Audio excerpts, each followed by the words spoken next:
This would suggest that there would be high anti-incumbency against the Hemant Soren government, and the idea of the NDA expanding its alliance would prevent any split in the vote that they were hoping to get. Remember, one of the reasons that the Raghubar Das government got voted out last time was because the anti-BJP vote consolidated and the pro-BJP vote got split, with the AJSU picking away some of what could have been the NDA vote.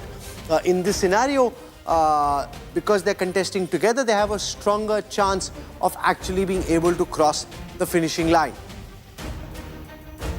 From here, this would also suggest that factors like infiltration, corruption have worked in favor of the NDA. The BJP has taken these up in a very big way. Ghuspetia, all the charges against Hemant Soren have been made front and center of this BJP campaign. And Champai Soren, the tiger of Kolan, coming into the BJP fold would mean that in this region, where the BJP did quite badly last time round, that his presence has been able to solidify the NDA's chances there. Now, one of the other reasons for this typically could be that MLAs in a state like Jharkhand since 2000 have usually struggled to hold on to their seats. And therefore, there's been a lot of anti-incumbency against sitting MLAs. Congress rebels who have been contesting against the official candidates could potentially damage the party's candidates on more than half a dozen seats. These are some of the reasons why, in scenario one, there could be an absolute majority for the NDA. And if this happens, let's now try and convert this into numbers. So we worked with Amitabh Tiwari, who's with us in the studio on this. This is the 2019 base file, where you've got 30 seats for the NDA, 49 for the India Alliance. Remember, some of these parties fought separately, but to be able to compare, we brought them together under the NDA. Here, if the BJP's vote share goes up by 5%, the India Alliance vote share goes down by 5%, then the NDA is comfortably placed at 51, the India Alliance comes down just to 29, and this would mean game, set and match for the NDA in Jharkhand if this scenario actually comes through. From here, let's now go to the second scenario. This is a scenario where there's some sympathy against in favor of Hemant Soren because he was incarcerated, and this tribal consolidation. So if this happens, you've got a scenario where the JMM, the Jharkhand Mukti Morcha, the Congress, the Rashtriya Janata Dal, the left together are able to cross that magic figure of 41, which would require a strong tribal consolidation in favor of the JMM. And remember, the BJP is trying very hard to prevent a strong tribal consolidation, but this would be required. This also means that a lot of the schemes that have been introduced by the Hemant Soren government as part of its welfare agenda would have clicked on polling day. And remember, the equivalent of the Ladki Behan Yojana is, even though the allocation is less as just 1,000 rupees, has been one of the big poll promises that they've executed. It's called the Maya Yojana, which currently disperses 1,000 rupees to 45 lakh women, could potentially be a game changer. And even in the polling data that I saw from Jharkhand, this was the one scheme that was registering and tracking the highest. And we'll spend some time talking about that. The India Alliance has now, in fact, promised to increase the allocation for this scheme from 1,000 to 2,500. So if this comes through, this would really be one of the big factors propelling the India Alliance to victory. This would also require that there be sympathy for Hemant Soren, who now started looking a bit like his father, Shibu Soren, or a younger version of his father, clicking, and that's an image that has a high recall, especially amongst tribal voters in Santal Paragana, and that works well. He's also promised to waive electricity bills. So this is the second scenario that we model, which is a scenario where the Congress, RJD, JMM are able to buck anti-incumbency, which is tough in a state like Jharkhand, and come back to power. Let's now come to the third scenario. This is a scenario which envisages the potential of a hung assembly, where both the JMM and the BJP are close to 30 seats each. And other constituents of the NDA and the India Alliance are around 20. So nobody hits that 50 mark. Taken together, the others are at 20. So you got nobody at 40 plus.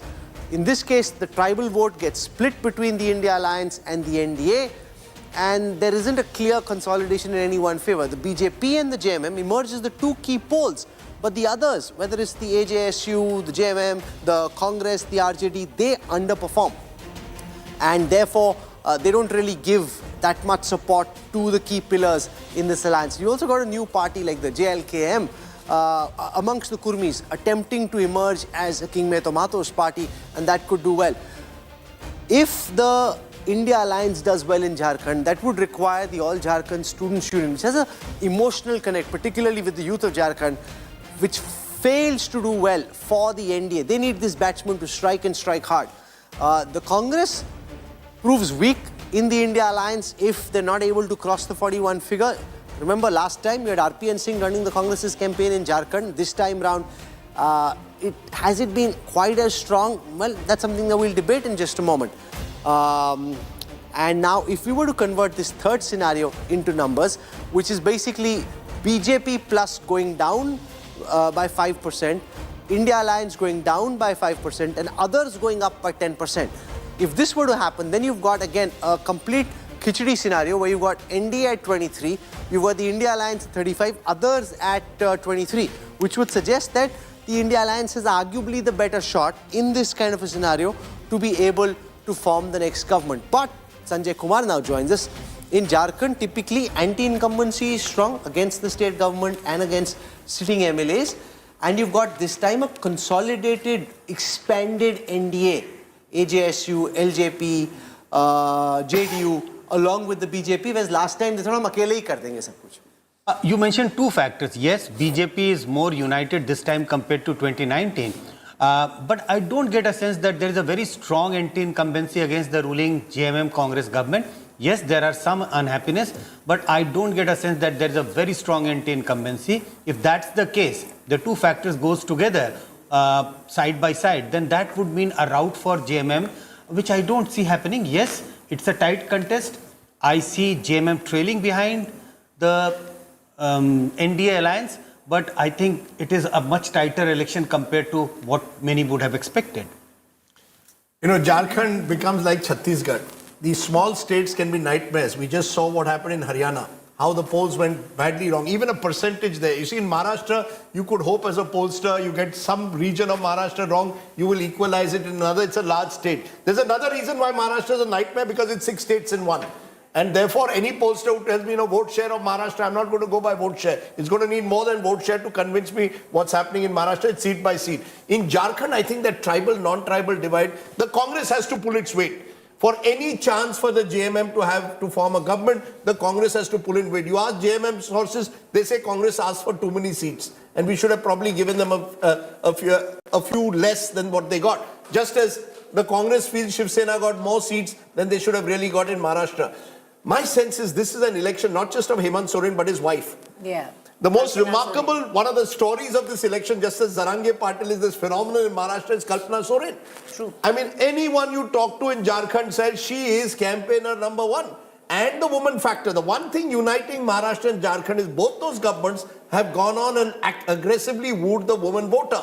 If Hemant Soren has even half a chance in Jharkhand after 5 years of palpable anti-incumbency, it's only because of that. But the BJP has put a lot of effort, and the BJP has tried to divide Jharkhand on religious lines. And if there was a sympathy factor, they would have milked it during Lok Sabha. The JMM only got 3 seats of the 14 in Lok Sabha. And he did go to jail before Lok Sabha. So yes, number one, there is Kalpana Soren who's come into the picture. She's the star campaigner. Number two, their direct cash transfer is making impact. And Jharkhand is a state, especially in the Adivasi belt, where if you give the money directly to women, it is making an impact. No, but the question is, the BJP both in Jharkhand very overtly and to some extent even in Maharashtra eventually played Hindu-Muslim politics. But there was that. Does it work?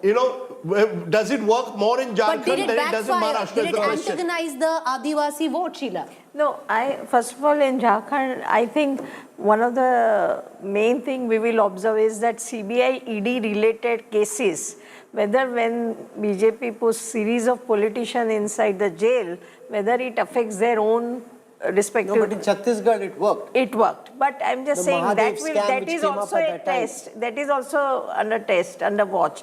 That's whether whether Chief Minister Soren is he facing it anti-incumbency or not. But I think he has got sympathy. He has managed to retain his popularity, if not in the same extent, but still he is in the reckoning. And as Radip said, his wife is also supporting. So I think that is also a factor that this interconnection of not working, corruption cases are not working with in the actual real. Does polarization work, Sanjay Kumar, Amitabh Tiwari, both in Maharashtra and in Jharkhand, or does it work differently in different states? See, polarization works in states where the Muslim population is more than the country average. So states like West Bengal, Assam, UP, Bihar. Or in constituencies where it's more? Yeah, and even in Jharkhand, because in Jharkhand the population is almost equal to state national average. In Maharashtra, only two regions, Mumbai and Marathwada, have a high Muslim population of more than 15%. In Jharkhand, what is happening is that this batenge katenge thing is working in areas where the Adivasi population is lesser, which means the North Chota Nagpur. The North Chota Nagpur Congress did well because that consists of mostly the Biharis or the outsiders. So it may not be working significantly well in Santhal Pargana because there is a tribal asmita attached and there is this Maya Samman Yojana. We've seen 5% higher turnout of women in phase 1 compared to men. But in other regions it is working. No, but Sanjay Kumar, your view? Yeah, I more or less agree with what Amitabh ji has mentioned. If you look at the Muslim population in Jharkhand, there are pockets, and being concentrated in few constituencies or few districts, that makes a difference. This is the first time we are looking at a campaign in Jharkhand which is so aggressively Hindu-Muslim, and that seems to have worked in favor of BJP, at least from the campaign, during the campaign. That is what my observation during the campaign, that it seems to be working in favor.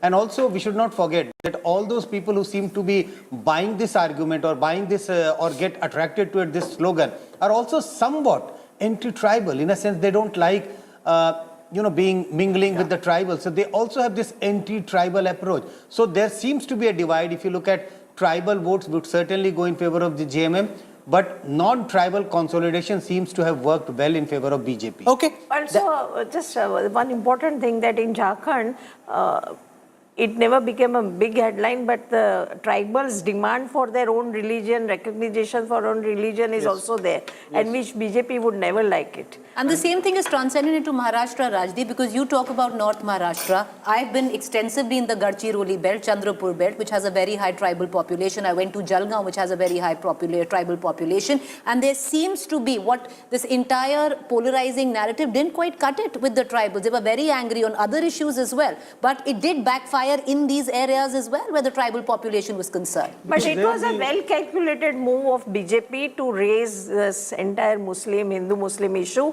in Jharkhand because of many small reasons. Yeah, and also I think what they saw in Maharashtra and Lok Sabha is that they felt at least that the Dalit Muslim consolidation was so strong, they needed a counter to that. They needed to create a counter narrative. Eknath Shinde created Ladki Bahin as his narrative. The BJP created this sense of Hindutva consolidation. And the moment you go to a city, things change, or a small town. You go to Ahmednagar. I started the debate by saying, okay, we are here in Ahmednagar. Immediately the crowd shouted me down. No, we are Ahilya Nagar.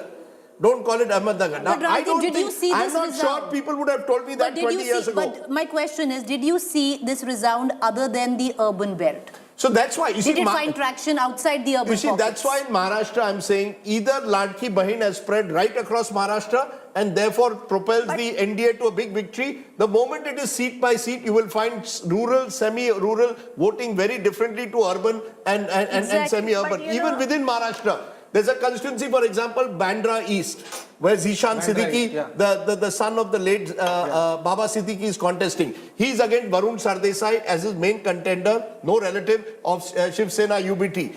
Till last week, everyone was telling me Zishan is in a strong position. The moment Batenge to Katenge came, Zishan has been pushed on the back foot. Because now you're seeing, and there are lots of such constituencies across Maharashtra. So the BJP has taken a risk, it's a calculated risk, but it can also backfire at times in a state which is seat by seat. In a state like Jharkhand, it's perhaps easier for you to push that narrative. In Maharashtra, what happened as a result is that it gave the MVA the opportunity to go back to their Dalit voter and say, look, these guys are, once again playing Hindutva politics. They try to consolidate Ambedkarites again. So it's a very, very complex issue. To what extent can polarization work state by state? And it is one of the few states, on a national level, the Adivasi support for BJP increased in 2024. But Maharashtra is one of the few states where the Adivasi support declined. this Dhangar versus ST, because of the inclusion of Dhangars in OBC list or potential inclusion, is causing a rift. Okay, so it's time for us to show you the Jharkhand sea voter data. But for a moment before that, I want to go across to Sanju Verma, national spokesperson of the BJP, who now joins us. Sanju ji, welcome. What are your internal polls telling you from Jharkhand and from Maharashtra? Are you, chewing at your nails, or do you think this is going to be a Maha victory? Rahul, if you know anything about me, I'm the last person to be twiddling my thumbs or chewing my nails. But be that as it may, I can just tell you that our internal surveys are saying we are romping home to victory, a thumping victory in both Maharashtra and Jharkhand. And, you can hold me accountable to it on the 23rd of November. Let's be very clear, this entire narrative of BJP is trying to polarize the Jharkhandis with that Hindu-Muslim narrative. I heard Rajdeep make a mention of it. I will just share some very interesting data with you, which I have obviously, fact-checked. This is undivided Bihar, because we all know Jharkhand became a state only recently in 2000. It's a 24-year-old or a 24-year young state.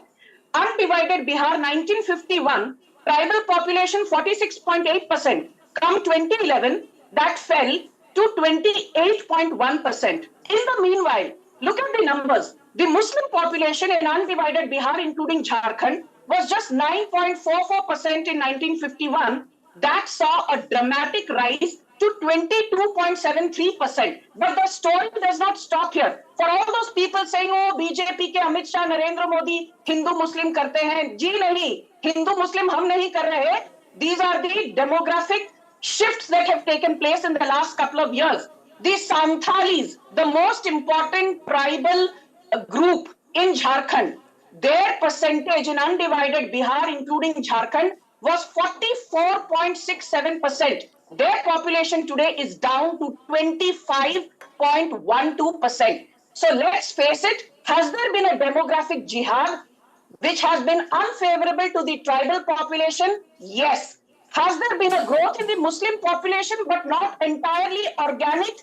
Yes. Because when the Muslim population rises from 9.4 to 22.73%, it has happened due to massive inorganic growth, which is due to the influx of Rohingyas, Bangladeshi infiltrators, and I will not shy away from saying Ghuspetiyas. So Sanju Verma, there was an advertisement. I just want to ask you, there was an advertisement on social media, which eventually the Election Commission asked you to take down, saying it was completely violative of the code of conduct, virtually suggesting that Muslims are taking over land, are taking over jobs of Jharkhandis. Are you suggesting on this program that ad was justified? I am simply saying this to you, Rajdeep. Today is not a day to discuss ads. Today is a day to discuss it is your party's ad which was struck down. I am asking you, do you justify it or not? Are you telling me an ad which was brazenly unconstitutional is acceptable to you? Can I finish? Rajdeep Sardesai, I always tell you, you are not the panelist, you are the anchor. Shant ho jao. I'm asking you a question. Shant ho jao. Don't get so rattled. Don't get so rattled. अभी तो आपके पेट में और दर्द होगा 23 नवंबर को. अभी तो शुरुआत हुई है. शांत हो जाइए. Now let me finish. Because, I'm not going to have you put a gun to my head. I will speak what I want to speak. The limiting point is this. I always say that what is wrong in बटेंगे तो कटेंगे. अरे भाई Winston Churchill से लेकर Abraham Lincoln से लेकर अंबिका चरण Majumdar way back in the Lucknow session of Congress in 1916 सबने कहा united we stand, divided we fall. अभी उसी को हमने हिंदी का रूपांतरण करके कहा बटेंगे तो कटेंगे, एक है तो सेफ है. Entire ecosystem के पेट में दर्द होने लगा. I will just end by saying one thing. Do you remember the date 15th November? For decades together, nobody remembered Bhagwan Birsa Munda. Modi ji ne bola, every year 15th November will be celebrated as the Gaurav Janjatiya Divas in the honor of Birsa Munda. Do you know that 3,956 villages are being nurtured by the Modi government via the Adarsh Adivasi Gram Yojana in Jharkhand? Do you know that 38 lakh families have benefited via PM Ujjwala Yojana in Jharkhand alone? Do you know that 8 lakh women benefited from the Matru Vandana Yojana for lactating mothers in Jharkhand alone? Do you know that 89 Ekalavya residential schools for the benefit of tribal Okay, young girls this have is been opened by campaign the material. BJP in Jharkhand? We've been through it. Let's come to the polling data. I want to show you the sea voter data. Remember, as I said, the caveat is this is not an India Today poll. We're showing you the sea voter data, and I'll show you some of the other polling data as well. So this is for the first time now, coming up on your screen, the sea voter data for Jharkhand. I'll take you through the methodology adopted by Yashwant Deshmukh and his team at sea voter. This poll was done between the 13th and the 20th. So it's largely a pre-poll with vetting and repolling happening on the day of counting. So it happened during the first phase and then through the week and then also today. It has a sample size of 15,823. They've covered all the 14 Lok Sabha constituencies and 81 assembly segments. And this is a face-to-face poll. It's not a catty telephonic poll. Now let me take you through the vote share projections by sea voter for Jharkhand. The sea voter Jharkhand poll suggests that you got a very tight fight, but in that tight fight, they're showing the NDA ahead. 42% vote for the NDA, 39% for the India Alliance, 19% for the others. The 3% vote share is within the margin of error, but a lead, if one is to be called, is in favor of the NDA and 39% for the India Alliance. Let's now convert this into seats and show you for the first time what the next Jharkhand Assembly, according to sea voter, could potentially look like.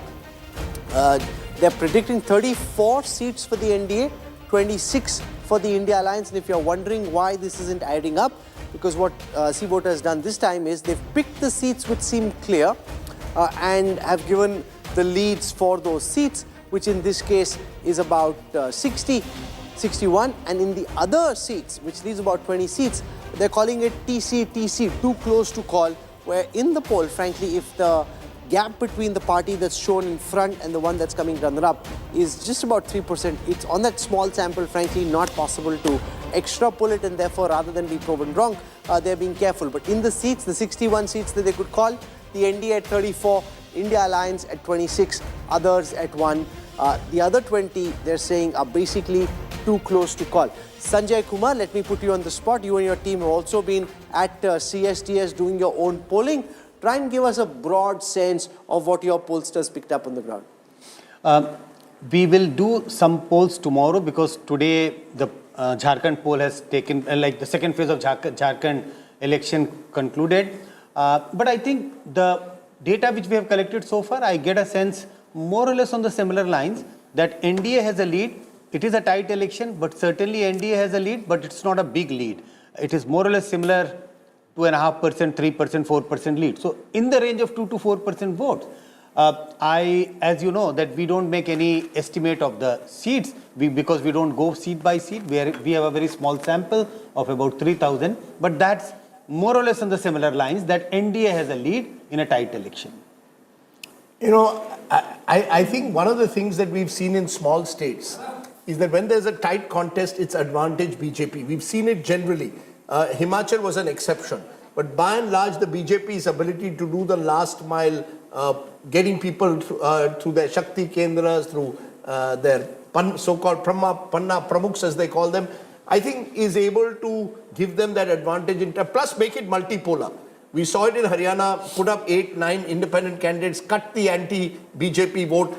In Jharkhand, because Hemant Soren is in power, that might be a little bit more difficult to cut the sort of, the anti-incumbency against him. If it's against Hemant Soren, how does the NDA then position itself to cut that vote of Hemant Soren? In Maharashtra, they're doing it very effectively. In every constituency in Maharashtra, there are 2 independents, 2 rebels, all of which smaller parties cut the sort of anti-Mahayuti vote. In Jharkhand, Rahul, smaller state, I don't know how easy it is, but the BJP has practiced it to an art form. Okay. The ability so to what we can do is, here's how Jharkhand looks like at this moment.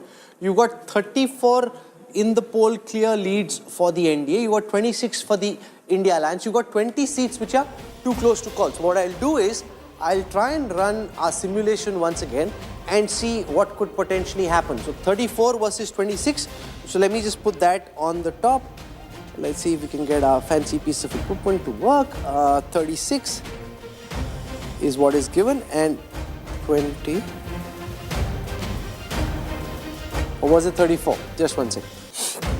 34, right? So you got 34 versus 26. So you got 34 and 26. We'll start again. 34